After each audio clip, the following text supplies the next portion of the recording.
नमस्कार दोस्तों and good evening. Welcome to broker की पाठशाला season 4 and we are on session 35 and today we have among us a very beautiful dynamic young women realtor from Thane, Miss Rani God. Rani नमस्कार, welcome to broker की पाठशाला। नमस्ते sir, thank you.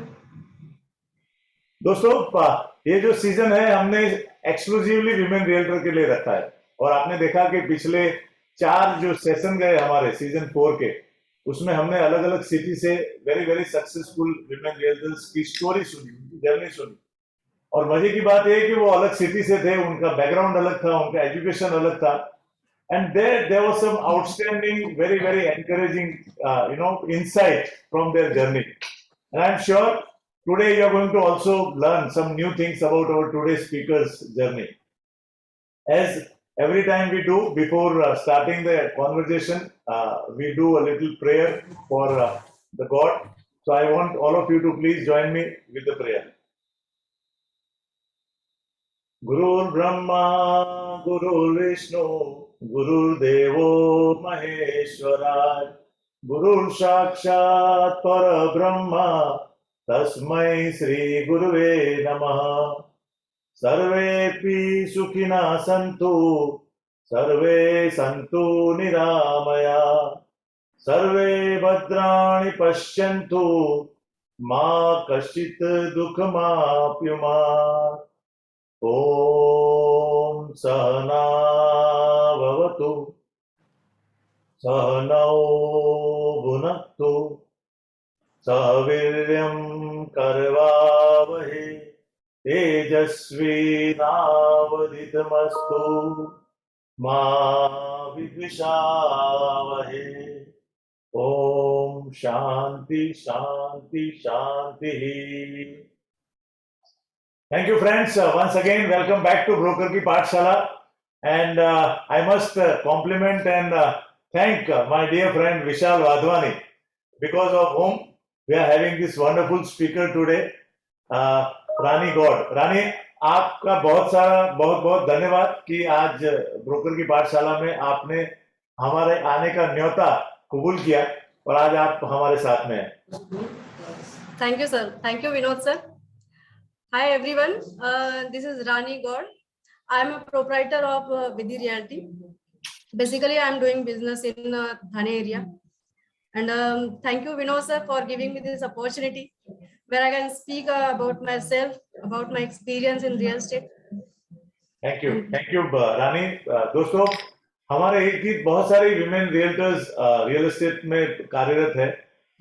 रानी की story कुछ ऐसी है, शायद बहुत सारे ऐसे रियल एस्टेट ब्रोकर्स है इंडिया में, लेकिन उनको या तो रिकॉग्निशन नहीं मिल रही या लोग उनको जानते नहीं। एंड उनकी स्टोरी बहुत ही एनकरेजिंग है। I am sure after listening to her there will be lot of women out there in the industry जो या तो ऐसे मोड पे है कि जिनको अपना खुद करना है बिजनेस, या कुछ रीजनिंग देते हैं कि अरे मेरे साथ ये प्रॉब्लम है, मेरे साथ ये प्रॉब्लम है, इसलिए मैं नहीं कर सकती हूँ। But I think her story is amazing. मेरा उनके साथ जितना इंटरेक्शन हुआ है, I am sure not only people who are going to listen will get some learning. मुझे बहुत मोटिवेशन मिला है, बिकॉज आप सब देखेंगे, जब भी सुनेंगे उनका स्टोरी तो आप खुद यकीन करेंगे कि it is not easy. It is not easy under which circumstances she is still there and she is fighting and she want to be the best realtor in Thane. That is what is her dream. So Rani, पहले तो आपके बचपन के बारे में बताइए। आप कहाँ से? Are you from Mumbai? Where is your born and bought up? और आपकी फैमिली में? Actually basically I am from UP, but हाँ ओनली सिर्फ यूपी में पैदा हुई हूँ। बट हाँ actually from childhood I am here only in Mumbai, but my childhood was not good. Yes, we are suffering, we are challenging, like facing many problems. मैंने starting में ही घाटकोपर से स्टार्ट किया था पढ़ाई, बट कुछ फैमिली डिस्प्यूट्स थे तो जिसकी वजह से मैंने एक जगह मेरी पढ़ाई कंप्लीट नहीं हुई है। इसके लिए थोड़ा कुछ बहुत सारी प्रॉब्लम्स थी। कभी घाटकोपर, कभी डोंबिवली, कभी सांता क्रूज, ऐसे मेरा स्कूल लाइफ था। तो फाइनली हम बदलापुर सेटल्ड हुए। तो from 8th standard to BCom final year I have studied in Badlapur. आपके फैमिली में कौन कौन थे, आपके mother side father side family में? माय मॉम डैड, हाँ, my 2 elder brothers and me. Okay, तो you are the youngest. Yes. Okay, और आपके पिताजी क्या करते हैं? मेरे पापा बैंक में थे। अरे तो वाह। And he is retired now हाँ, and he is they are enjoying the village life now. Okay. अच्छा, वो गांव चले गए अभी। हाँ हाँ, तो आपका नेटिव बीच प्लेस बीच में कौन सा आते है? रहते हैं। यूपी में नेटिव प्लेस कौन सा है? डिस्ट्रिक्ट जौनपुर। जौनपुर तो बहुत फेमस है, और आजकल तो अभी यूपी में यस यस, इलेक्शन इलेक्शन चालू है, तो यूपी बहुत सुर्खियों में भी है। And it is very beautiful place actually. Very good, excellent. So आपके दो ब्रदर क्या करते हैं, उनके एजुकेशन वगैरह? One is MR, okay, elder brother is MR, and second is doing business in with Cascade company. Okay, It is a geyser company. Very good. Yeah. और वो लोग कहाँ रहते हैं, बॉम्बे में रहते हैं कि? मुंबई में रहते हैं, Badlapur. Both are settled. Very good, excellent. हाँ। तो आपकी जो कॉलेज का जो टाइम रहा, स्कूल कॉलेज, उसमें मतलब हाउ वर यू इन पढ़ाई, पढ़ाई कैसी थी आपकी, मतलब आपको पढ़ाई में कितनी दिलचस्पी थी? फ्रैंकली स्पीकिंग, स्कूल में मेरी लाइफ कुछ इतनी खास नहीं थी। मीन्स मेरा एवरेज हमेशा आता था, लाइक हाँ, 60-65, उससे ज्यादा मैं कभी नहीं गई हूँ। 60-65 तो बहुत अच्छा है। मतलब कभी डिस्टिंक्शन वगैरह वो सब मुझे तो कभी कुछ ये नहीं कर सकते थे, एक्सपेक्ट नहीं कर सकते थे जो भी था। बट लेकिन हाँ, टीचर्स मुझसे बहुत खुश रहते थे क्योंकि मैं अदर एक्टिविटीज में पार्टिसिपेट ज्यादा करती थी। बहुत इंटरेस्ट रहता था मुझे। वो क्या है, अदर जैसे एक्टिविटी क्या थी? बैडमिंटन हो गया, सिंगिंग अरे कंपटीशन, वाह। बैडमिंटन, सिंगिंग कंपटीशन, ड्रामा, ये सब में तो टीचर्स लाइक मेरा नाम पूछे बिना मेरा नाम मेंशन कर देते थे उसमें क्या कि बात, रानी जाने वाली है। सेकेंड डे में ऑफिस स्कूल आती थी तो मुझे पता चलता था इसमें मेरा नाम है। वाह, ऐसा था। दैट्स अ तो गुड इसलिए थिंग, मैं that's a very yes, good thing. Actually आज की जो पढ़ाई है, कंपेयर टू लास्ट 10 साल में बहुत फर्क आ गया है। आजकल के बच्चे टेक्नोलॉजी की वजह से बहुत सारा स्मार्ट है, उनके पास इंफॉर्मेशन बहुत है, लेकिन कहीं ना कहीं एक्स्ट्रा करिकुलर जो है ना, वो धीरे धीरे डिसअपियर हो रहा है, कम हो रहा है कंपेरेटिवली। तो you were good in extra curricular, singing वगैरह में, दूसरे पार्टिसिपेशन में, that is very good, specially for real estate brokerage business, you know. वो आपकी पर्सनालिटी जो कम्युनिकेशन है, उसमें बहुत काम में आती है yes, आपको। और कॉलेज में आप जब थे, तो आपने क्या अपनी लाइफ के बारे में सोचा था कि आपको क्या करना है लाइफ में? कॉलेज में एक्चुअली मैंने उस टाइम कुछ नहीं सोचा था। स्टार्टिंग में कुछ नहीं सोचा था, जस्ट मेरे भाई ने बीकॉम किया था इसलिए आफ्टर 10th मैंने भी उसे ज्वाइन कर लिया था। अच्छा, रीजन रीजन वही था ऑन दैट टाइम। बट जैसे जैसे ग्रेजुएशन स्टार्ट हुआ मेरा, तो मेरा एक एम्बिशन बनते गया कि मुझे एमबीए करना है, मुझे इस लाइन में आगे जाना है। करेक्ट। तो बट कुछ फाइनेंशियली इशू आने के बाद आफ्टर बीकॉम मैंने फिर नहीं कुछ किया कोर्स वगैरह। तो मैंने जैसे मैंने बोला कि फाइनेंशियल इशू था, तो मैंने जॉब वगैरह सर्चिंग स्टार्ट कर दिया था 2009 में ही। तो मेरा 2009 में आपका ग्रेजुएशन कब हुआ, 2008-9 में? 2008-9। Okay. And then, which was your first job? How you started your career? Starting means पहले मैंने बीकॉम किया था, तो इसलिए पहले मैंने ट्राई किया कि अकाउंटिंग लाइन में मुझे मिले जॉब। हाँ, बट जहाँ भी जा रही थी तो सबको फ्रेशर्स नहीं अलाउड कर रहे थे, they want experienced person. Hmm, but मेरा वही था, 3-4 जगह से रिजेक्ट हो गई थी। फिर मैंने डीटीपी कोर्स किया था, इट इज एन हाँ, पार्ट ऑफ एनिमेशन। तो yes. वो इतना दूर था कि मेरे बदलापुर से मुझे बोरीवली गोरेगांव साइड अलाउड नहीं कर रहे थे जाने के लिए। अच्छा, तो मतलब वहां से आपको अलाउड नहीं था क्योंकि आप लड़की थी, घर हाँ, से? लड़की थी, प्लस ट्रैवलिंग डिस्टेंस बहुत ज्यादा था, हाँ, हाँ। बदलापुर टू गोरेगांव। क्या बदलापुर से गोरेगांव काफी, मतलब हाँ 10-12 साल पहले तो और भी टाइम ज्यादा लगते थे। Yes sir. तो उसके लिए अलाउड नहीं कर रहे थे। फिर मैंने सोचा कि जरूरी नहीं है मुझे अकाउंट लाइन में ही जॉब मिले, हाँ, मुझे कोई भी फील्ड अप चलेगी, मुझे जस्ट जॉब करना था, मुझे बस अपनी फैमिली को संभालना था, सपोर्ट करना था, वो हाँ, रीजन था। तो मैंने एक दिन पेपर में ऐड देखा था, रियल एस्टेट फर्म का एक रिसेप्शनिस्ट के लिए ऐड था। हाँ, तो मैंने सेम अक्टूबर 2009 में मैं वहां गई थी, जस्ट इंटरव्यू दिया, तो उन्होंने मुझे कंफर्म किया। Very good. नेक्स्ट डे से ही मैंने ज्वाइन कर लिया था, और वो संडे का ही दिन था। तो कौन सी कि कंपनी थी वो, if you can say? I have to mention name. मतलब you can acknowledge them, because आप आज आप अगर आप यहाँ पे है रियल एस्टेट में, that was your first step, that is correct? Correct. Lakshmi Estate Agency, which is located in Lokpuram, Thane area, Thane very West good, location. Very good. So we want to thank Lakshmi estate agency कि आपने Yes, very. उनको पूछा Yes. नहीं कि आपका experience कितना है, और आपने उनको पहला जॉब दिया, जिसकी वजह नहीं, से आगे आप एक्चुअली रियल एस्टेट लाइन में उन्होंने मुझे नहीं ये किया था, जस्ट रिसेप्शनिस्ट मुझे उन्होंने कंफर्म किया। जॉब तो आपको दिया ना उन्होंने। हाँ, तो स्टार्टिंग सैलरी 5000 थी उस वक्त मेरी, वेरी गुड, 2009 में। Excellent. It was not a small amount for me actually. या तो मैंने वो कंटिन्यू किया, और अपने फील्ड में Saturday Sunday is important day, yes, no. लोगों को घर देखने के लिए सैटरडे संडे को ज्यादा टाइम मिलता है। हाँ, तो मेरे लिए था कि सैटरडे संडे, संडे एटलीस्ट मैं छुट्टियों का टाइम माना जाता था, तो मुझे वो एक्सपीरियंस एक हुआ कि संडे में छुट्टी कभी ले नहीं सकती। नहीं। ऐसा था। तो फिर संडे से ही मैंने मेरा ऑफिस ज्वाइन किया था। स्टार्टिंग में एज ए रिसेप्शनिस्ट बैठती थी, कॉल अटेंड करना, वो सब चीजें, बट चीजों को देखते ये बिल्टअप एरिया, कारपेट एरिया क्या होता है, वो सब चीजें धीरे धीरे नॉलेज लेते लेते फिर मैंने सोचा कि ये मैं भी कर सकती हूँ। Very good.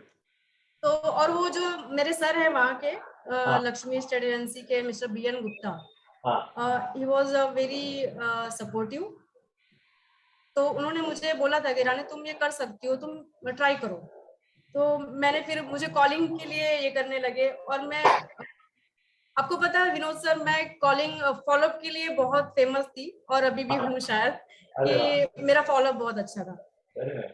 मतलब किसी क्लाइंट के पीछे अगर पड़ जाती है तो छोड़ती नहीं है। नहीं, विशाल सर भी दैट शायद इसीलिए मुझे जानते हैं। Is very good actually. अपना जो रियल एस्टेट ब्रोकरेज का जो बिजनेस है, और खाली रियल एस्टेट ब्रोकरेज बिजनेस नहीं, आपको अगर लाइफ में सक्सेसफुल होना है तो ये वर्ड जो है ना, फॉलो अप, तो यस यस सबसे इम्पोर्टेंट वर्ड अगर कुछ चीज है ना सक्सेसफुल होने के लिए, तो ये फॉलो अप है। Yes sir. It can go with everything. आप आपके पर्सनल लाइफ और प्रोफेशनल लाइफ दोनों में आपने जो प्लान किया है, किसी के साथ कम्युनिकेट किया है, अगर आपने फॉलो अप नहीं किया तो बहुत सारे चैलेंजेस है, और अगर आप अच्छे फॉलो अप करते तो आपका सक्सेस रेट बढ़ जाएगा। Yes So sir. that's a very good quality in you, I think. फिर हाँ, वही फिर क्या हुआ? फॉलो वगैरह मेरा सर ने देखा, तो उनको भी अच्छा लगा कि रानी फॉलो वगैरह अच्छा करती है। फिर धीरे धीरे मुझे लीड मिलने लगी, जो इम्पोर्टेंट क्लाइंट थे सर मुझे वो फॉलो करने के लिए देने लगे। फिर फाइनली एक डील के लिए सर ने मुझे अप्रोच किया कि रानी ये डील तुमको करनी है। Very तो good. मुझे याद है 2009 में दिसंबर में मैंने फर्स्ट डील की थी, 48 लाख में 2 BHK मानपाड़ा एरिया अरे वाह, क्या थाने बात। का। So valley first is tower, always very very special. Valley tower annex tower था वो, Excellent. उसमें 48 लाख में मैंने फ्लैट बेचा था। तो that was my first experience. उसके बाद धीरे धीरे फिर कुछ 3 इयर्स मैंने वहां पे काम किया था। Very nice. 3 साल हाँ, तो बहुत अच्छा वक्त है, मतलब एक ऑर्गेनाइजेशन में। अभी मैं देख रहा हूँ आजकल के जनरेशन मेरे पास इंटरव्यूज के लिए भी आते हैं, तो 5-6 साल के अंदर तो 8 कंपनी चेंज हो जाती है, नो? अभी 3-4 महीने से ज्यादा एक जगह पे बोर हो जाते हैं बच्चे। आई नहीं, डोंट क्योंकि नो। मुझे खुद ही ये फील्ड बहुत पसंद था, हाँ, because of some personal reasons, salary reasons, तो मुझे वहां से छोड़ना पड़ा था। तो फिर मैंने फिर भानु मैडम के साथ ज्वाइन किया था, आपको शायद पता होगा। अच्छा, आप उसके बाद भानु मैडम के साथ थे? हाँ, तो 2 साल मैंने उनके साथ काम किया था, तो उनके साथ मेरा एक अलग एक्सपीरियंस था। उन्होंने मुझे legal licence agreement, sale deed वगैरह सब बनाना सिखाया था, तो एक्सेलेंट, उनकी वजह से मुझे वो सब नॉलेज मिला था। Very good.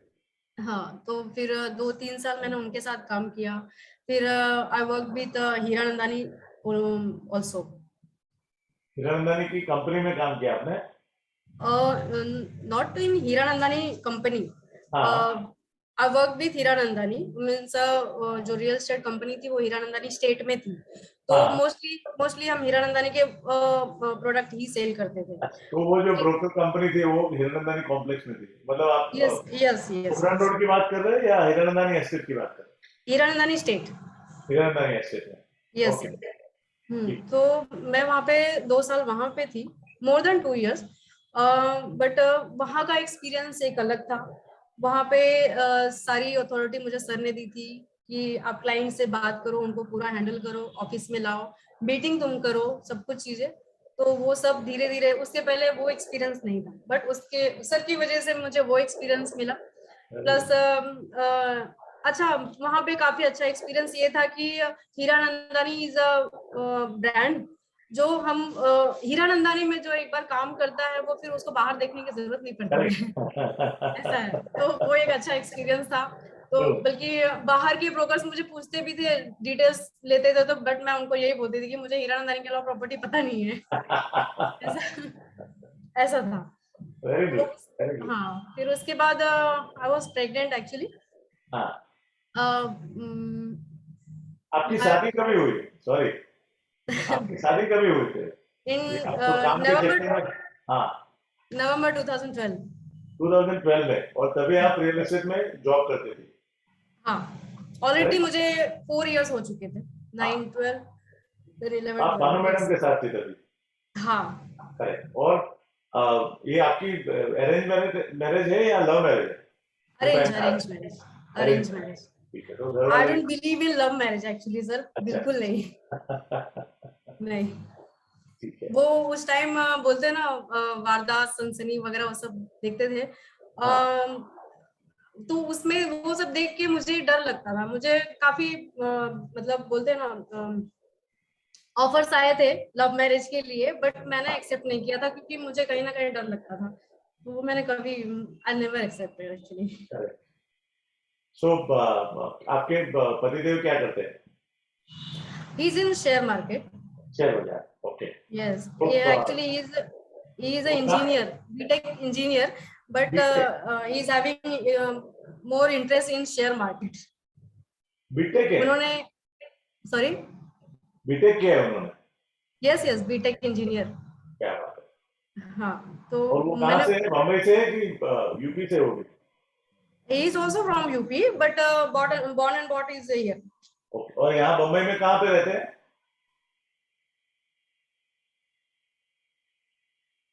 Sorry, there is some problem with connection I think. Sorry viewers, please bear with us.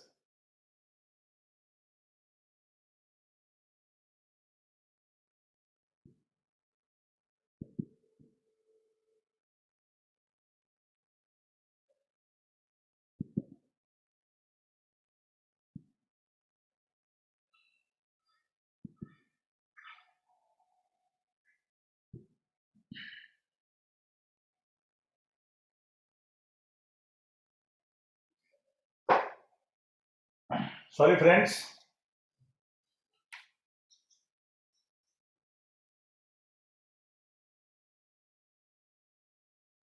I think we have lost the connection.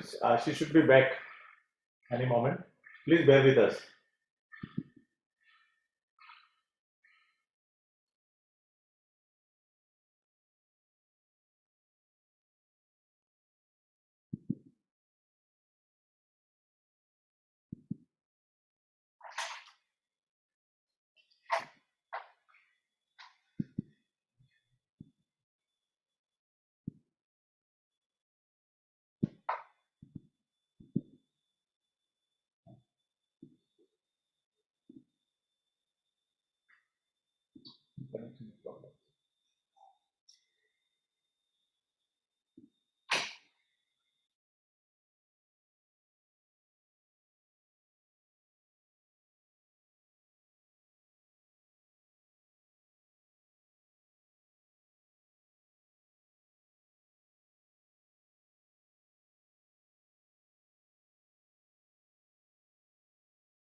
Yeah, no problem.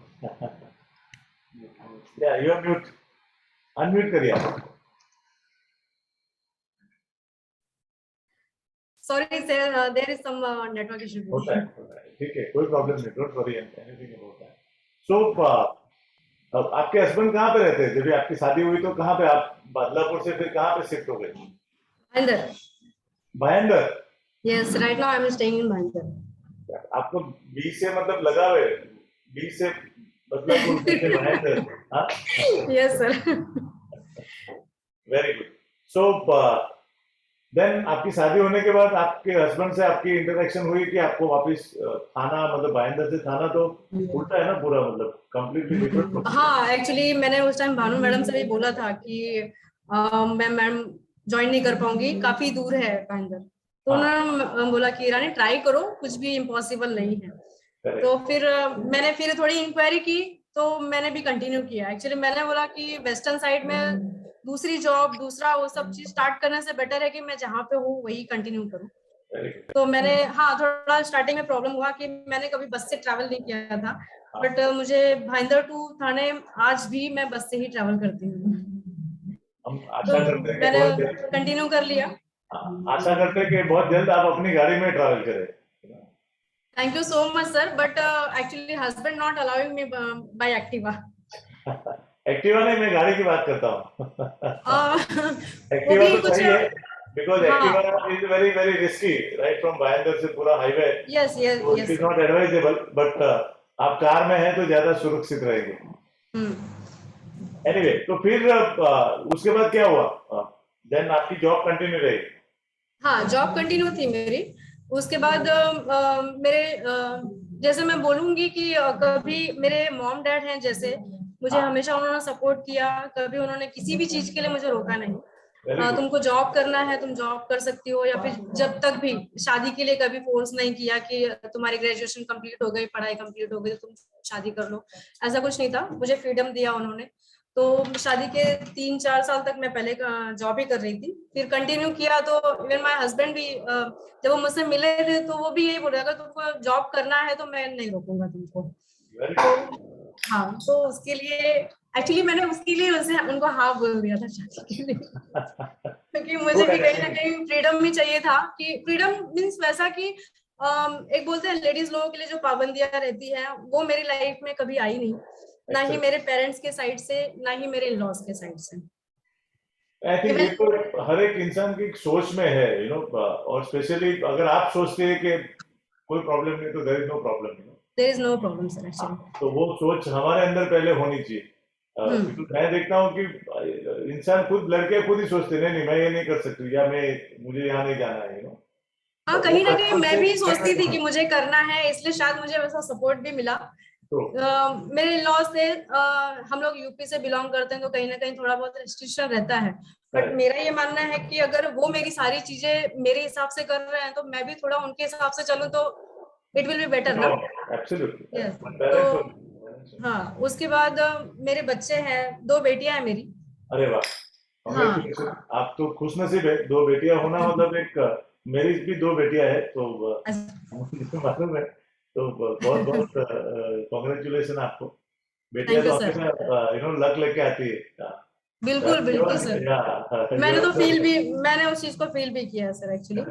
अच्छा, ये और नाम जो आपकी कंपनी का है, विधि रियल्टी, वो ये आपकी मेरी बेटी छोटी का? बेटी के नाम से है. वाह, छोटी क्या बेटी बात. के नाम से अभी 3rd ईयर में है वो. हाँ, बहुत छोटी है, but actually they both are very supportive में. अगर कोई उनको बोलता है कि मम्मा आपको छोड़ के चली गई, तो हाँ. बोलती कि नहीं, मम्मा ऑफिस गई है, शाम को आ जाएगी मम्मा. Very good, very good. नहीं, तो बट ये बहुत बड़ी बात है कि आप दो बच्चों के साथ में भी बिजनेस करते हो. वो भी ऐसा नहीं है कि आप जहाँ पे रहते हो उसके आजू बाजू में आपके ऑफिस है. यू आर नहीं, ट्रैवलिंग बहुत. From one location to other location, so it is not इतना इजी नहीं है. मतलब आई आई आई मस्ट अप्रिशिएट कि आप जैसे बहुत कम लोग हैं इस दुनिया में जो इस तरीके का यू नो एक चैलेंज जो है लाइफ का, उसको लेके मुझे कुछ करना है लाइफ में, तो यू नो मैं कैसे भी करके उसको कर सकती हूँ. ये जो हौसला है आपका, that is very very encouraging. I think that is very very inspiring. Thank you sir. Actually जो ट्रैवलिंग पार्ट है मेरा कभी भी प्रॉब्लमेटिक ही रहा है, मतलब स्ट्रगलिंग भरा ही रहा था। मैं पहले बदलापुर थी, बदलापुर टू थाने ट्रैवल करना वो था। उसके बाद शादी के बाद भाईंदर टू थाने, वो तो कुछ ज्यादा ही था प्रॉब्लम। बट एक कहते हैं माइंड अगर सेट कर लो तो आप कुछ भी कर सकते हैं, ऐसा है। तो मैंने वो ट्रैवलिंग को कभी माइंड नहीं किया कि मुझे इतना ट्रैवल करके ऑफिस जाना है। अगर शायद मैं कहीं ना कहीं उस चीज को माइंड करती या फिर उसको इम्पोर्टेंस देती तो शायद आज मैं यहाँ नहीं होती। तो आपने जो लास्ट जॉब छोड़ी उसके बाद, बच्चे होने के बाद आपने एक ब्रेक लिया थोड़ा बिजनेस में से? जो ब्रेक हुआ वो लॉकडाउन की वजह से हुआ। ओके। तो हाँ। आपने, but you started your own company Vidhi realty, वो कौन से साल में हुआ, कैसे हुआ वो? कभी आपको ऐसा लगा कि अब मुझे खुद का कुछ करना है? एक्चुअली मैंने जब कंपनी छोड़ी उसके बाद मैं एक पार्टनरशिप में भी आई थी। अच्छा। तो हाँ, तो वो लॉन्ग टर्म के लिए नहीं था, बहुत ही शॉर्ट पीरियड के लिए था, ओनली फॉर 9 मंथ। बट हाँ। It was very bad experience for me. मैं ज्यादा कुछ उसके बारे में बोलना नहीं चाहती। फाइनेंशियली बहुत इशू हुआ उसमें। ओके, नहीं लाइफ तो में कुछ भी है ना, एक अच्छा होता है और एक बुरा होता है। लाइफ में हम हाँ, जो चाहते हैं वो हिसाब से नहीं होता है। करेक्ट। तो हम जो चाहते हैं वो हिसाब से होता है तो आपको सक्सेसफुल सक्सेस मिलता है।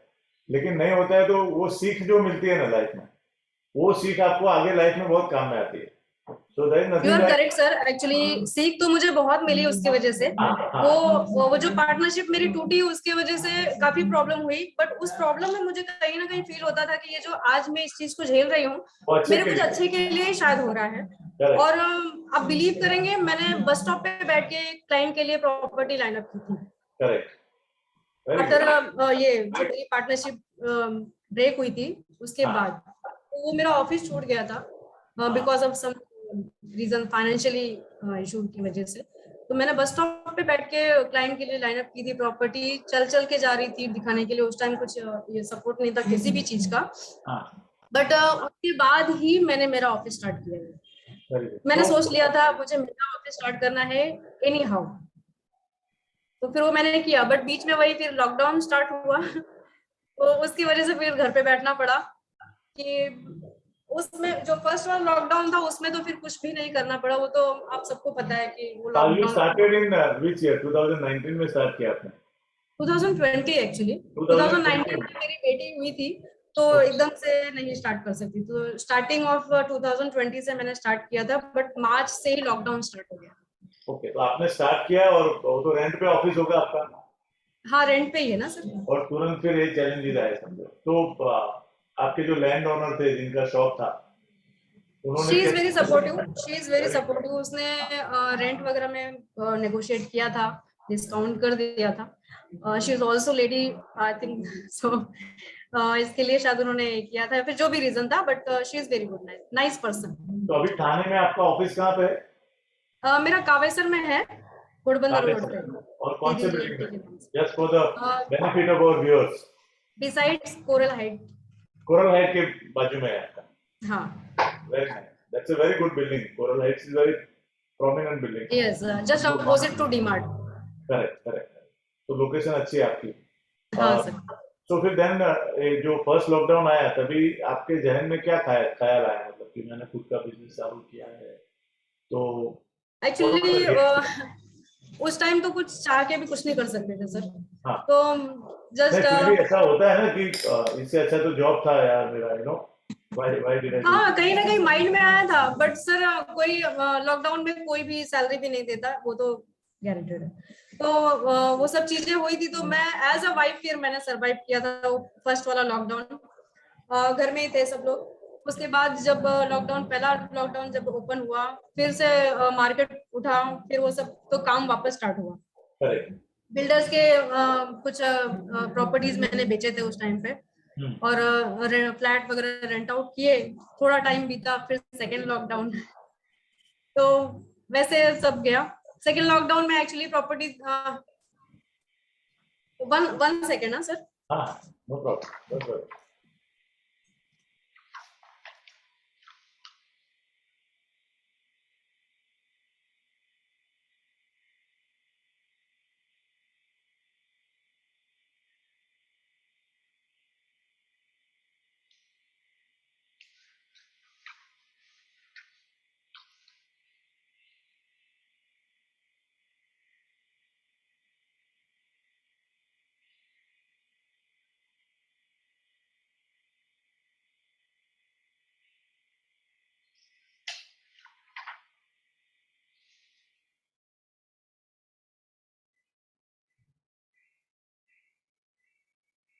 वीडियो।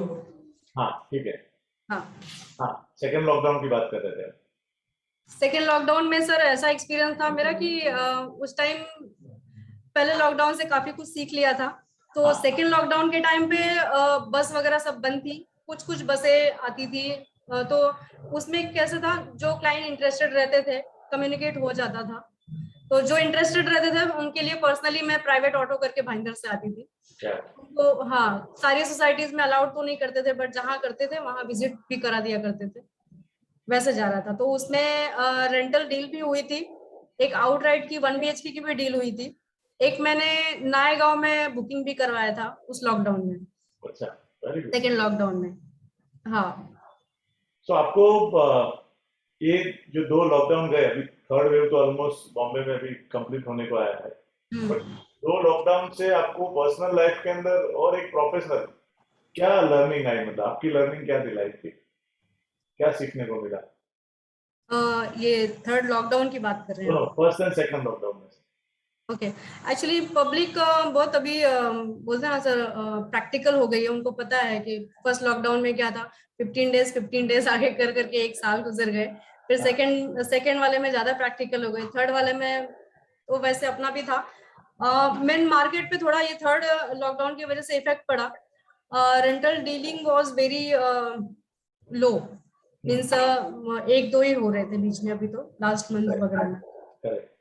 आउटराइट है सर, जो इन्वेस्टर्स हैं वो मार्केट में निकलते ही हैं। ओके। तो वो चाहे फर्स्ट वाला लॉकडाउन रहा हो चाहे थर्ड लॉकडाउन रहा हो, ऐसा ओके। है। तो आप को ये लॉकडाउन की वजह से technology, how how good you are in technology, आपका टेक्नोलॉजी के साथ कितना रिश्ता है, मैं बोलूँगा? क्योंकि अभी तो टेक्नोलॉजी के बिना आप कुछ काम नहीं कर सकते। लॉकडाउन में तो सब लोगों ने घर पे बैठ के फोन के ऊपर ही सब ज्यादा वक्त बिताया। आपने कुछ सेशन वगैरह ऑनलाइन कुछ सीखा कुछ? ऑनलाइन सब स्टार्ट किया था सर। जैसे अपना पोर्टल वगैरह ले लिया था उस टाइम पे। उसमें कैसे ज्यादा कॉस्टली नहीं, क्योंकि उस टाइम लॉकडाउन के टाइम पे कोई इतना रिस्क नहीं लेना चाहता था। करेक्ट। तो छोटे पोर्टल्स ले लिए थे, जिससे छोटे मोटे काम तो हो ही रहे थे, निकल रहे थे सब। तो टेक्नोलॉजी मीन्स मेरा, मैं खुद अभी तक जैसे बहुत बड़े ऑर्गेनाइजेशन से नहीं जुड़ी हूँ, करेक्ट। बट ट्राई कर रही हूँ क्योंकि अपनी फील्ड ऐसी है कि जितना ज्यादा कनेक्टेड रहो उतना ज्यादा बिजनेस बढ़ता है। Very good. आई एम तो ट्राइंग। हाँ, आप ने अभी अभी तो आपका रेगुलर ऑफिस चालू हो गया है, करेक्ट? हाँ हाँ। तो tell our viewers about Thane, because हम कोशिश करते हैं हर सेशन में कि जो हमारे स्पीकर है जिस सिटी से हो उसके बारे में भी थोड़ा मार्केट के लोगों को समझ में आए कि थाने क्या है। आप एज ए ब्रोकर अगर थाने को आपको ब्रांड करना है, बेचना है, तो पिछले इतने सालों से आप थाने में है, तो क्या थाने का मार्केट अभी कितना बड़ा है, पहले कितना था, कितना एप्रिसिएशन है, residential, commercial, what are the prices minimum से लेके मैक्सिमम, कुछ बताएंगे तो थाने के बारे जैसे मैंने आपको बोला था कि मैं 2009 से इस फील्ड में हूँ, तो जिस लोकेशन में मैंने 1 BHK 26 लाख में बेचा था, आज वहाँ पे 75 to 80 लाख का रेट है। में? और मतलब ऑलमोस्ट 3 गुना हो गया 13 यस साल सर। में। तो इट्स गुड, वेरी गुड। 2009-10 के बाद काफी ग्रोथ हुआ था यहाँ पे। Thane is a very beautiful city actually. It is growing with, आपने देखा होगा मेट्रो वगैरह यहाँ पे काफी अभी सब डेवलप हो रहे हैं। Yes yes. Because of metro station, because of metro, Ghodbunder road काफी डेवलप हुआ है, करेक्ट। जिसकी वजह से यहाँ पे रेट हाई हुए हैं। पहले घोड़बंदर रोड के नाम से लोग पीछे होते थे कि नहीं, घोड़बंदर रोड पे नहीं जाना है, वो पूरा जंगल एरिया है। इवन सब बोलते थे कि हीरानंदानी स्टेट में एनिमल्स बोलते हैं, चीता आता है। बट हाँ, तो अभी वो सब चीजें थी, बट अभी मेरे ख्याल से पब्लिक प्रैक्टिकल हो चुकी है, बाहर निकल रही है। तो as compare to other area, I think Ghodbunder road area is more demanding nowadays. और अभी जो प्राइसिंग है रेसिडेंस की, वो थाने में मिनिमम प्राइस कितनी है और मैक्सिमम कितनी है? It depends on area. तो भी Means मतलब Ghodbandar, if you see in Ghodbandar Road area, 1 BHK, you can buy in a 40 lakh, correct. or you can buy 1 CR, like one Hiranandani Park. Yes. Yes. So you can compare it. Correct.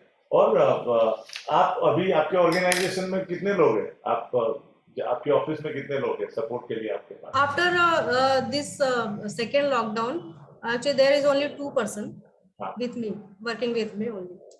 और आपका main business जो है वो क्या residential है, commercial है, या developers Both का I काम am ज्यादा doing in करते हैं? both.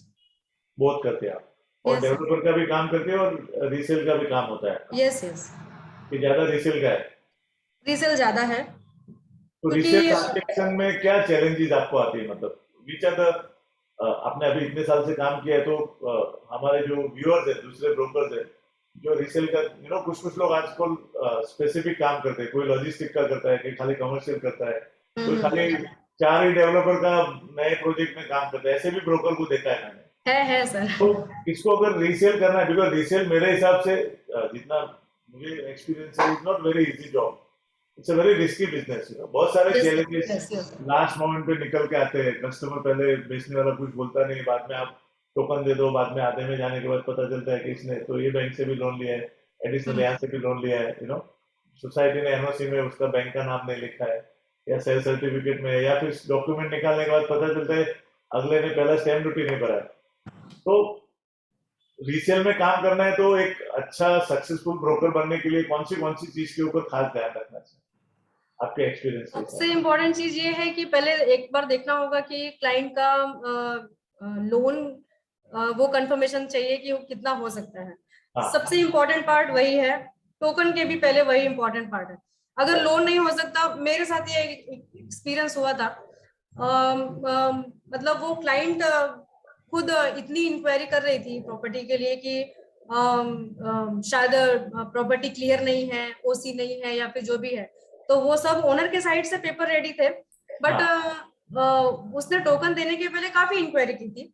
करेक्ट। बट बाद में पता चला कि उसका ही टोकन, उसका ही लोन लोन। सैंक्शन नहीं हो रहा। ऐसे हुआ।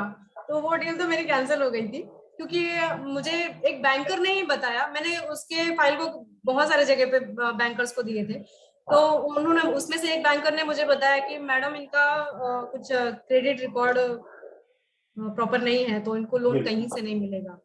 तो वो डील मेरी कैंसिल हो गई। तो रीसेल में ये सब बिना चैलेंज के सर कोई डील नहीं होती है। वो मैं बोलती हूँ, चाहे रेंटल हो, चाहे रीसेल हो, चाहे इवन बिल्डर का ही क्यों ना हो, करेक्ट। क्योंकि बिल्डर का भी करते हैं तो आपको पता है कि टोकन हो गया उतना ही जरूरी नहीं है। हमको बिल्डर से आप जानते हैं हमारी जो ब्रोकरेज होती है वो किस तरह से निकालनी पड़ती है। बहुत रेयर बिल्डर हैं जो मतलब विदाउट एनी प्रॉब्लम वो हमको ब्रोकरेज दे देते हैं। Otherwise we have to face many problem with builders. नहीं, नहीं, ऐसा है। एकदम और सही बात रीसेल बोले आप। में, रीसेल में है कि अगर प्रॉपर्टी वही है कि आजकल देखिए बायर्स जो है वो ज्यादातर अपनी मार्केट जो वैल्यू है उससे डबल रेट पहले ही बोल के रखते हैं, जिसकी वजह से हमको क्लाइंट को बोलते हैं ना ये खींचने में प्रॉब्लम होती है, विजिट कराने में प्रॉब्लम होती है। तो अभी किसी का रेट जैसे 1 CR है, वो 85 है, वो 110 120 बोल के रखते हैं। वो करेक्ट, बोलते हैं ना कि मैडम हम नेगोशिएट करेंगे, बट कितना नेगोशिएट करेंगे, क्लाइंट भी पता है ना। करेक्ट। तो ऐसे प्रॉब्लम्स होते हैं, बट उसको मैनेज करना पड़ता है, because of course we are a bridge between broker, buyers and sellers. Very good.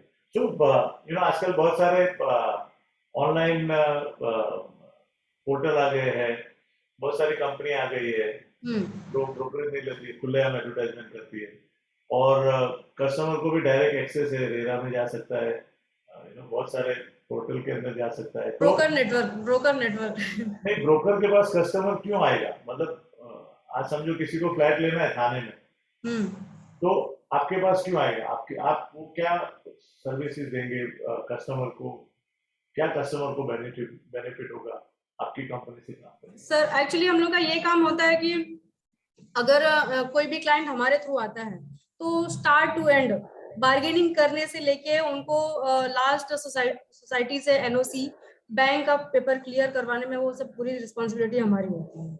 अगर फिर भी इतना सब करने के बाद भी ब्रोकरेज देने में सबको आजकल प्रॉब्लम होती है सर, हाँ, क्यों उनको लगता है कि हमारा काम ही क्या है, बट ऐसा नहीं होता है। जैसे कि मैं बताऊं आपको, रेंटल डील में भी इवन बोलते हैं कि 1 मंथ का ब्रोकरेज देते हैं, तो हाँ, भी क्यों दे, मैं आपको, आपने तो ब्रोकरेज ले लिया, हमारा काम नहीं किया है, ऐसे मैंने बहुत सारे वर्ड्स सुन चुकी हूँ। हाँ। बट उनको ये नहीं पता है कि हम कितना फेस करते हैं। टेनेंट जो आते हैं, मैडम ये काम नहीं करवाया, वो काम नहीं करवाया, वो सब चीजें होती हैं। तो वो छोटी छोटी चीजें भी हमको बहुत ध्यान देनी पड़ती है। सामने वाले ब्रोकर्स, कभी ब्रोकर्स के थ्रू डील होती है तो ब्रोकर सामने कोऑपरेट नहीं करते, वो सारी चीजें हमको करनी पड़ती हैं। करेक्ट। वो चीज क्लाइंट एक्चुअली नहीं समझ पाते, उनको सिर्फ ये लगता है कि 1 महीने का हमारा भाड़ा जा रहा है correct. As a brokerage. But मैं तो अपने क्लाइंट को हमेशा ये बोलती हूँ कि सर आप ब्रोकरेज दे रहे हैं, बट आप 22 ईयर्स के लिए ले रहे हैं या 33 ईयर्स के लिए, मैं यहाँ बैठी हूँ, कभी कोई भी प्रॉब्लम होगी तो आप एनी टाइम मुझे, you can inform any time. मैं मेरे टेनेंट को, मेरे क्लाइंट को हमेशा यही बोलती हूँ। तो आपका जनरली जो बिजनेस है, आप कस्टमर कहाँ से सोर्स करती है? एडवर्टाइजमेंट के थ्रू आता है? आपका मेनली ब्रोकर्स का नेटवर्क कितना है? पोर्टल है, पोर्टल है। हाँ, मैजिक ब्रिक्स है, 99 एकर्स है, और मेरे कुछ रेफरेंस के क्लाइंट भी मुझे मिलते हैं जो और श्योरिटी आपका रहती है कि वो लेने वाले हैं। ब्रोकर्स का नेटवर्क कितना है आपका?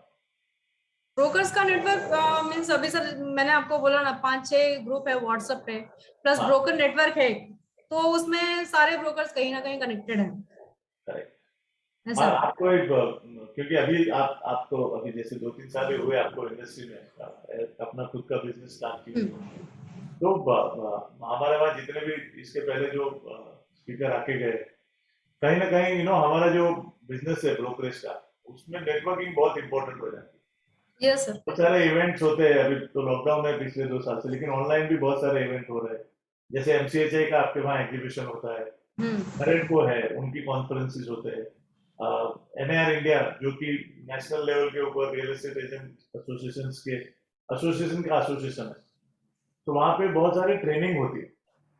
आज का जो वक्त है ना, आज डॉक्टर भी जो 10 साल पहले जो किसी ने एमबीबीएस किया है, और आज का जो पेशेंट उसके पास आते हैं, तो उसको अपडेट करना है अपने आप को, यस यस। क्योंकि नए जो डॉक्टर्स आते हैं वो कुछ अलग टैलेंट लेके आते हैं, अलग स्किल लेके आते हैं। मैं भी अभी भले मैं 33 साल से इंडस्ट्री में हूँ, लेकिन मुझे भी रोज सीखना पड़ता है। अदरवाइज जो आज का जो कस्टमर है वो यंग है, उसके साथ मैं मैच नहीं कर पाता हूँ। कभी कभी कस्टमर अपने पास अपने से ज्यादा इंफॉर्मेशन लेके आते हैं, तो ऐसे टाइम में यू आर यंग, अभी आपकी जर्नी शुरू हुई है, you should connect with those networking organisation, जहां से आपके रास्ते बहुत खुलेंगे। एनआर इंडिया एक ऐसी ऑर्गेनाइजेशन है, आपका थाने में एसोसिएशन है, TA Thane estate agent association, they are part of NR India. ऐसे बहुत सारे ऑर्गेनाइजेशन नए भी बन रहे थे, ताकि एक जगह मेंबर बनने से आप ऑल ओवर इंडिया में 46-47 सिटी के जो एसोसिएशन है, वो सारे एसोसिएशन के साथ में आप जुड़ सकते हैं। आपको वहाँ के मेंबर्स, नेशनल लेवल पे कॉन्फ्रेंस होते हैं, अलग अलग स्टेट में कॉन्फ्रेंस होते हैं, तो वहां पे आप लोगों को मिल सकते हैं, उनके बारे में जान सकते हैं। बीइंग अ मेंबर आपको बहुत सारा इंफॉर्मेशन और नॉलेज मिलेगा, जो मार्केट आपके अपडेट करेगा, और आपको आगे ले जाने में एक पुश मिलेगा। So I would suggest, because you have still long way to go. So आपके अंदर एक कॉन्फिडेंस, बहुत अच्छा कॉन्फिडेंस है, आपको कुछ करना है। I think you must connect with those networking organisation, वो आपको एक अलग पहचान भी देंगे और नेक्स्ट लेवल पे लेके जाएंगे। सो अभी आपका क्या फ्यूचर प्लान क्या है रानी? अपने आप को आप 3-4 साल के बाद कहाँ देखना चाहती है? I want to become a developer actually. क्या बात करते हैं? Yes, yes. अरे वाह, it's a very big leap. Developer बनने का ख्याल क्यों आया? But before developer, I want to see in Thane area be a good dealer. ख्याल कहाँ से आया मुझे पता नहीं, एक्चुअली मुझे तो ये भी नहीं पता था कि मैं रियल एस्टेट में क्यों आई, कैसे आई थी। बट हाँ, बट इस फील्ड में आने के बाद इंटरेस्ट बढ़ते चला गया। तो आज मेरा अपना ऑफिस है, तो एक दिन कहीं ना कहीं कुछ चीजें अगर माइंड में रखेंगे तो शायद वो भी चीजें हो सकती है, 100%। एक वे मिल जाता है सर। लेकिन डेवलपर में आपको कौन सी चीज अच्छी लगती है कि मैं डेवलपर बन के आप क्या करेंगे? इज इट कि आपने किसी को देखा तो आपको लगा कि नहीं मुझे भी ऐसा डेवलपर बनना है? इंस्पिरेशन कहाँ से मिली आपको?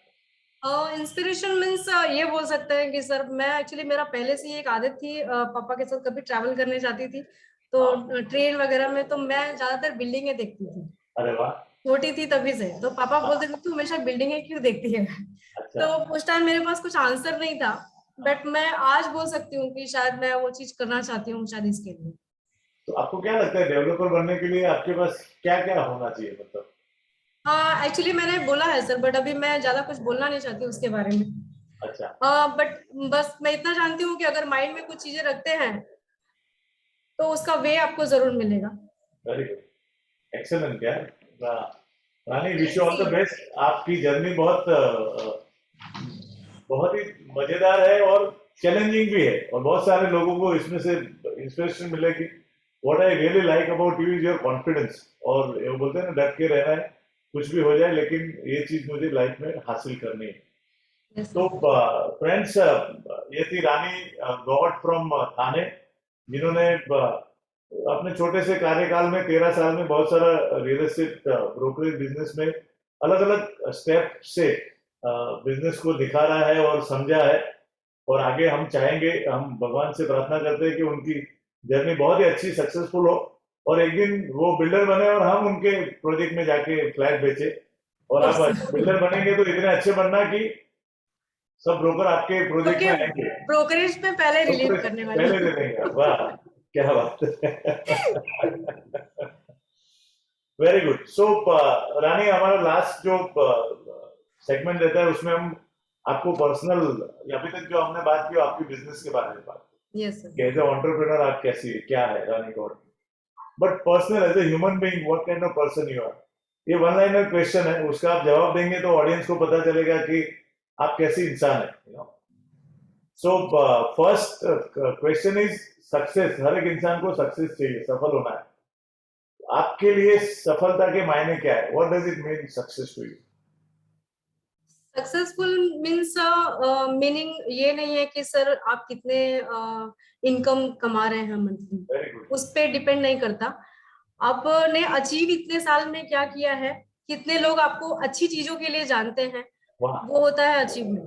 वेरी गुड यार, very well said, excellent, you know, very nice. कहते हैं कि पैसे के बिना कुछ नहीं होता है आज के जमाने में। तो आपके लिए पैसे की अहमियत क्या है? What does money means to you? I want to say actually sir money is everything, because of my experience money is everything. Very good. मुझे मुझे नहीं पता लोग मेरे बारे में इस वक्त नहीं नहीं, मेरी एब्सोल्युटली सी, जजिंग। मैं ये बात हमेशा कहता हूँ कि इंसान की अपने पर्सनल एक्सपीरियंस है ना, इसलिए ये जो क्वेश्चन मैं हम सबको पूछता हूँ ना, बिकॉज पैसे का अहमियत हर एक इंसान का अलग अलग है। अलग अलग तो है सर। आप अगर गोल्डन स्पून के साथ पैदा हुए, आपने लाइफ में कभी तकलीफ ही नहीं देखी है, समझो, करेक्ट? अगर उस इंसान को मैं पूछता हूँ कि पैसा, तो बोले पैसा क्या है, कुछ नहीं है, बिकॉज उसको कभी पैसे की तकलीफ ही नहीं देखी उसने। Yes. So I always say this कि money is very very important part of your life. आपको पैसे का ऑल्टरनेट है ना, वो नहीं है। ऊपर वाले ने पैसे का ऑल्टरनेट नहीं बनाया। जो काम पैसा करता है वो पैसा ही करता है। ऐसा ही कर सकता है सर। आप अगर लोन का पैसा नहीं भरेंगे तो बैंक आपको अटैचमेंट करेगा। आपका इलेक्ट्रिक का बिल भर नहीं भरेंगे तो आपकी इलेक्ट्रिक, करेक्ट। वो टाटा आपके स्काई का पैसा आप नहीं इमोशंस, भरेंगे। आपकी अच्छी बातें वहां काम नहीं आने वाली है, आपको you have to pay money there. So Tata Sky वाला, अगर आपका अकाउंट पूरा हो जाएगा तो ऑटोमेटिक बंद हो जाएगा, उसको आप कुछ नहीं कर सकते। करेक्ट। पहले जमाने में चलता था, उधारी चलती थी, हम बोलते थे अरे यार मैं तो ये गांव का हूँ, आप क्यों? अब ऑनलाइन का जमाना है सर। करेक्ट। खत्म, disconnect automatically, it will be disconnect. So I really like your honest answer. आप रीडिंग में कैसी है? हमेशा बुक एक ऐसी चीज है। No I don't like read actually. अच्छा, तो आपको क्या पसंद है? मुझे सॉन्ग ज्यादा पसंद है। Very good. मैं ज्यादा टेंस्ड होती हूँ या फिर थोड़े से फ्री टाइम में मैं म्यूजिक सुनना पसंद करती हूँ। तो म्यूजिक और बुक अल्टीमेटली दोनों एक जैसा ही है, क्योंकि उसमें से कुछ आपको इंस्पिरेशन मिलती है। कभी कोई हाँ, ऐसे गाने होंगे जिन्होंने आपकी लाइफ चेंज की होगी ना, हर बार अपने को। आज हम लोग ओल्ड सॉन्ग जो किशोर कुमार के, it Rafi depends on situation. It depends on के, सिचुएशन कि कभी आपको पुराने किशोर कुमार के गाने पसंद आते हैं। कुछ ओल्ड सॉन्ग्स है जो हार्ट टचिंग है, बहुत ही ज्यादा पसंद है, मोटिवेटिंग, बहुत मोटिवेटिंग। मोटिवेटिंग है, वो सब है। प्लस आजकल के कभी कुछ वैसा बोरिंग हो रहा है तो डीजे सॉन्ग सुन लो तो मूड फ्रेश हो जाता है। Very nice. ऐसे। लाइफ में किसी भी ऑर्गेनाइजेशन को बड़ा बनना है तो एक अच्छे लीडर की जरूरत होती है. And you have got a good leadership quality. I'm sure, one fine day you will be having a lot of people around you who will follow you. तो आपको अपनी लाइफ में आपने किसको एक अच्छा लीडर माना है जिसने आपको इंस्पायर किया? It can be from any part of life, In real estate line, right? Not necessary. दुनिया में कहाँ से भी, चाहे रियल एस्टेट हो, पॉलिटिक्स हो, फिल्म हो, कहाँ से भी, मतलब ऐसा कोई लीडर जिसकी वजह से आपको कुछ इंस्पिरेशन मिले कि नहीं यार ये लीडर है, मतलब मुझे ऐसा कोई इंस्पिरेशन मीन्स जस्ट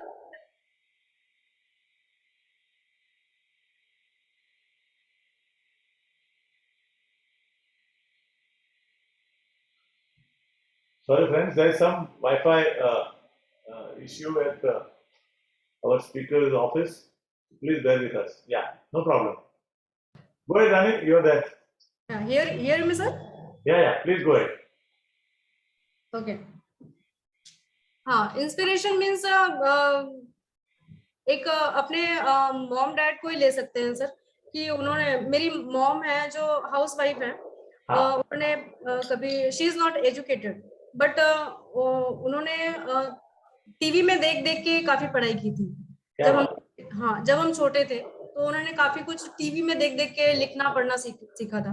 और एक मेरे डैड है, तो उन्होंने काफी कुछ अपनी लाइफ में बचपन से, मैंने जो स्ट्रगल देखा था उन्होंने हमारे लिए किया था, वो सब चीजें देख के कहीं ना कहीं ऐसा लगता है कि हम उनके लिए कुछ करें. इसके लिए हमें ऑफ कोर्स आगे बढ़ना पड़ेगा. वो चीज है. और मेरी फैमिली में बोलूं तो मैं, मेरे मॉम डैड, मैंने आपको बताया, दे आर वेरी सपोर्टिव. मुझे मेरी मॉम ने, वो भले वो एजुकेटेड नहीं थी, बट मुझे उन्होंने कभी रोका नहीं कि तुम इतना ही पढ़ो या मत पढ़ो, जो भी है. इवन शी टोल्ड मी कि तुम जॉब करो, वेरी गुड, तुम हाउसवाइफ मत बनना. उन्होंने मुझे ऐसे बोला था. तो आफ्टर मैरिज मेरे इन-लॉज, मेरे हस्बैंड ने भी काफी सपोर्ट किया. मीन्स कभी किसी चीज में प्रॉब्लम नहीं आने दिया. वैसे मैं भी थी उनके साथ. मेरे बच्चों को मेरी मदर इन लॉ जो है वो देख लेती हैं, तो उससे काफी मुझे सपोर्ट मिल जाता है. तो मैं कभी उसमें मुझे कभी रुकावट नहीं आई किसी चीज में, ये बोल सकती हूँ मैं. आपको, हम रियल एस्टेट में है तो प्लेस, सिटी प्लेस बहुत इंपॉर्टेंट होता है. तो आपको कौन सी प्लेस दुनिया में सबसे अच्छी लगती है? आपकी फेवरेट प्लेस कौन सी है? मुझे एक्चुअली वो प्लेस पसंद है जहाँ मैं अभी तक गई नहीं हूँ. हाँ, तो कौन सी प्लेस है? मुझे शिमला मनाली एरिया जाना, वो सब ज्यादा पसंद है. But my favourite place is now at this time is Goa. मैं और मेरे हस्बैंड कभी भी हम लोग मूड बनता है तो हम एनिवर्सरी मनाने गोवा निकल जाते हैं. तो वो एक डिफरेंट एरिया है, बहुत एंजॉयिंग एरिया है, बहुत enjoyment. One of the best place. I don't think there is any youth in India who doesn't like Goa. Everybody loves Goa. In India, Goa is beautiful place. हिंदुस्तानी लोग है ना, without Bollywood उनकी life पूरी नहीं होती. बॉलीवुड की इंस्पिरेशन बहुत रहती है हर एक इंसान के ऊपर. तो आपके लिए बॉलीवुड का क्या है, मतलब which is your favourite film in Bollywood? Actor में देखे तो Aamir Khan is one my favourite. क्या उसका रीजन क्या है? उसके रीजन ये है कि उसकी फिल्में थोड़ी डिफरेंट होती हैं. मीन्स कुछ हमेशा जब भी देखो, लाइक 3 इडियट्स, वो मेरी फेवरेट मूवी है. वो आप जब भी देखेंगे तो उसमें कुछ ना कुछ आपको नया सीखने को मिलता है. आपको कभी बोर नहीं होगा वो मूवी देखने में. ऐसा है. और एक पीके है जो, मतलब एक डिफरेंट लेवल का नॉलेज उसमें मिलता है कि हम भगवान को कैसे मानते हैं, ये एनीथिंग जो भी है. तो मुझे ओवरऑल आमिर खान पसंद है. उसकी पर्सनल लाइफ जो भी है, I don't think nothing to do with it. You are looking him as a hero, जो एक परफेक्शनिस्ट है और रिस्क लेता है, कुछ अलग सब्जेक्ट लेके आता है. हाँ, एक मैसेज भी होता है लोगों को, एक अप्रिशिएट करने के लिए, एक नॉलेज देने के लिए हमेशा वो मूवी बनाता है. तो वो मुझे पसंद है. Very good, friends. We are about to conclude. If you have any question, आपके पास अगर रानी के लिए कोई प्रश्न है तो आप क्वेश्चन और आंसर में लिख सकते हैं, हम उनको पूछेंगे. और before you we wind up, नानी, व्हाट इज योर मैसेज हमारे जो इंडस्ट्री है रियल एस्टेट एजेंट की? आप इतने साल से है, 13 साल से, आपने भी ये महसूस किया होगा। आपको आपको पता है थाने में आप कितने विमेन ब्रोकर्स को जानती हैं? एक्चुअली बहुत रेयर वुमेन्स हैं इधर कितने हैं? जिनको मैं जानती हूँ, मतलब सबसे पहले तो मैं भानु मैडम को जानती हूँ। हाँ, she is a very appreciating person या to me. She is very good person, yes yes. Absolutely. उनको और काफी टाइम भी हो गया इंडस्ट्री में। और प्रोफेशनली एक्चुअली 2-3 ही है, बाकी तो मैं इतना किसी को नहीं जानती। मैंने ज्यादातर जेंट्स ब्रोकर से ही काम किया है, लेडीज ब्रोकर को मैं इतना नहीं जानती। तो आपको कहीं ऐसा लाइफ में 13 साल में ऐसा एक्सपीरियंस हुआ कि एक विमेन ब्रोकर के लिए ये इंडस्ट्री चैलेंजिंग है? तो क्या चैलेंज है, मतलब क्यों ज्यादा विमेन ये रियल एस्टेट एजेंट या ब्रोकर या रियल्टर बनने के लिए तैयार नहीं? वो मुझे नहीं पता कि वो क्यों, अगर मेरा ऐसा मानना है कि अगर किसी के माइंड में है कि वो वुमेन रियल्टर्स बन सकती है तो वो डेफिनेटली बन सकती है। रीजन तो कभी कम नहीं होते हैं। मैंने भी मतलब कभी मेरे रीजन को सामने लाया नहीं, प्रॉब्लम बहुत सारी थी, बट मेरे माइंड से मैंने कभी निकाला नहीं कि मुझे ये इसमें कंटिन्यू नहीं करना है। इसके लिए शायद मैं आज यहाँ पे हूँ, वेरी शायद। Nice. Just for your information and for viewers information, I think real estate हमारे लिए बहुत अभी धीरे धीरे ऑर्गेनाइज हो रहा है। रेरा आ गया है, जीएसटी आ गया है, तो हम लोग प्रोफेशनलिज्म देख रहे हैं। पहले कॉर्पोरेट्स रियल एस्टेट डेवलपर नहीं बने थे। पिछले कुछ सालों से हमने देखा गोदरेज भी है, एलएनटी है, टाटा है, महिंद्राज है।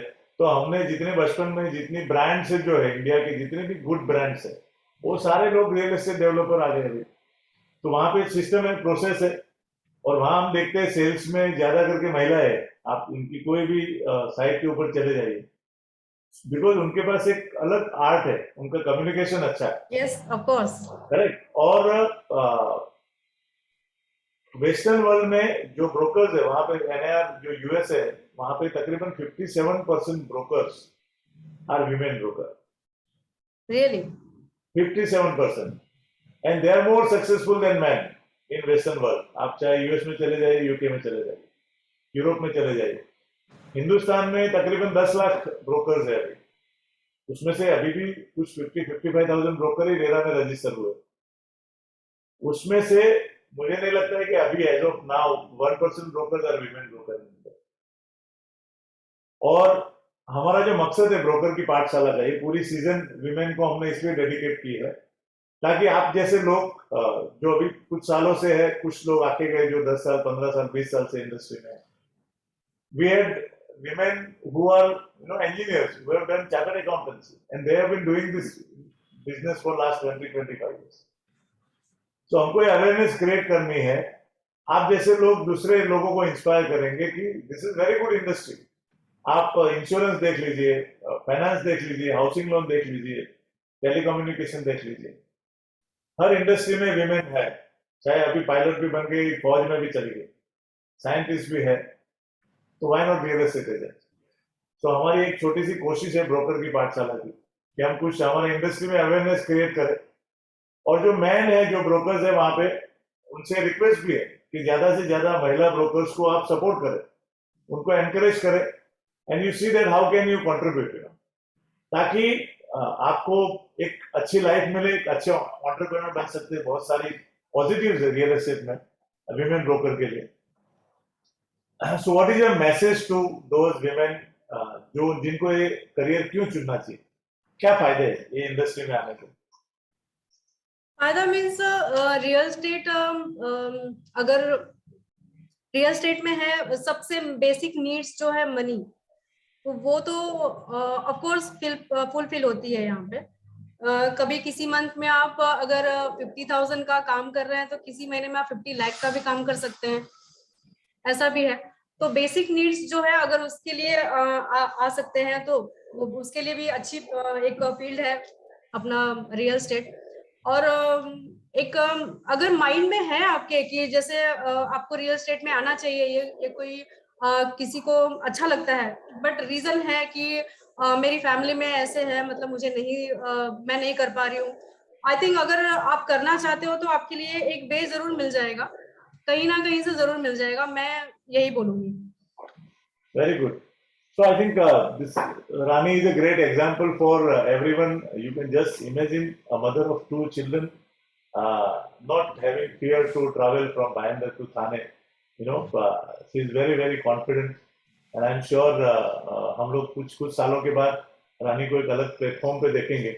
And on behalf of all the brokers who are listening and who will be watching this show later on, I want to thank you, Rani, for giving us this opportunity to share your personal story. कभी कभी हमको लगता है कि हमारी life में क्या है, लेकिन जब हम शेयर करते हैं ना, तो बहुत सारे लोगों को उसमें से कुछ एनकरेजमेंट मिलता है, कुछ लर्निंग मिलती है, कुछ रास्ते दिखते हैं उनको अपनी लाइफ के, जो आज आपने अपने जर्नी को शेयर करके किया है हमारे साथ. So thank you for being there. We would like to present a small certificate on behalf of Broker की पाठशाला and all the brokers. हमारे हर सीजन में हम सर्टिफिकेट्स देते हैं स्पीकर को. ये जो सीजन है सीजन 4, जिसमें क्योंकि ब्रोकर की पाठशाला is also initiative of square feet foundation, हमारा ट्रस्ट है, तो हम समाज के लिए कुछ ना कुछ ऐसी गतिविधियां करते हैं. तो ये जो सीजन है वो पूरी हमने डेडिकेट की है विमेन को. और हम ये सीजन में एक ऑर्गेनाइजेशन है डिजायर सोसाइटी, जो कि वो भी एक महिला डॉक्टर अलका लीड करती है उस ऑर्गेनाइजेशन को, जो एड्स अफेक्टेड बच्चे हैं, जिनके माँ बाप को एड्स हुआ था और वो मर गए एड्स से, और उनके बच्चे जिनको एड्स है उनको कोई ध्यान नहीं रखता है. हमारे आसपास बहुत सारे ऐसे बच्चे हैं. तो ये जो डिजायर सोसाइटी है उन बच्चों को अपने पास रखती है, अपने सेंटर में उनके एजुकेशन का ध्यान रखती है, उनके खाने पीने का ध्यान रखती है, और जितनी भी उनके पास जिंदगी बची है वो उसमें उनके फेस के ऊपर स्माइल लाने की कोशिश करती है. तो हमारी भी एक कोशिश है सीजन 4 में छोटी सी. तो your presence today will contribute something to this desire society. Please accept this certificate on behalf of all of us. So the certificate of appreciation to express our gratitude to Miss Rani Gaur, honor Vidhi Realty for her gracious presence and significant contribution in making Broker Ki Pathshala a great success. We appreciate your generosity in providing for the vital nutritious need of the HIV affected children at Desire Society and gifting them healthier tomorrow. आपकी तरफ से हम इस society को कुछ contribute करेंगे, क्योंकि आपने अपना वक्त दिया, आज हमारे साथ जुड़ी, अपनी लाइफ जर्नी आपने हम सबके साथ शेयर की. उसके लिए तहे दिल से बहुत बहुत शुक्रिया Rani. Thank you so much. जाते जाते आपको कुछ लास्ट आपकी तरफ से कुछ वर्ड जो भी आपके जहन में आता है.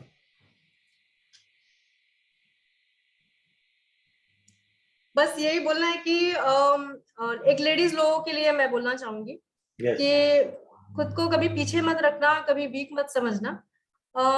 If you want to do something you can do Absolutely. in any way. Excellent. And once again I want to also thank Vishal Wadhwani for connecting Rani with Broker की पाठशाला. और जाने से पहले नेक्स्ट वीक के speaker की हम घोषणा करते हैं. तो can we have a next week speaker? So from Thane we are going to next Tuesday to Guwahati. हम जा रहे हैं अभी नॉर्थ में, ईस्ट में जा रहे हैं Guwahati, and we will be having Lalita Jain, owner prime properties and realtors. जितना मैंने सुना है, मैं कभी मिला नहीं हूँ इनको, जैसे आज Rani we have also not met, but इनकी स्टोरी भी जबरदस्त है. गुवाहाटी में सबसे ज्यादा काम करती है महिला है, और हम चाहते हैं कि पूरे हिंदुस्तान को पता चले कि ललिता जैन की शख्सियत क्या है, वो कैसे बिजनेस करती है, कैसे गुवाहाटी में सबसे ज्यादा काम करती है.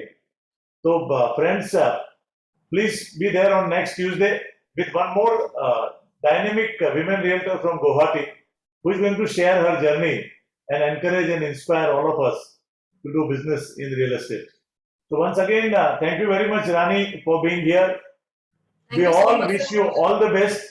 पर हम चाहते हैं कि आप इतनी ऊंचाई पर जाए कि दूसरी बहुत सारी महिलाएं आपको फॉलो करें, और हम देखना चाहते हैं कि कम से कम अगले 5 साल में 10% of the brokers in India should be women realtors. Yeah. Thank you for sharing your story. Thank you all for being there with us. और उन सब लोगों को जो लोग बाद में भी इसको फेसबुक पे देखेंगे, please stay connected and we will look forward to have you on next Tuesday at Broker Ki Pathshala, season 36. Thank you, Thank you. everyone. Please take care of yourself. Thank you.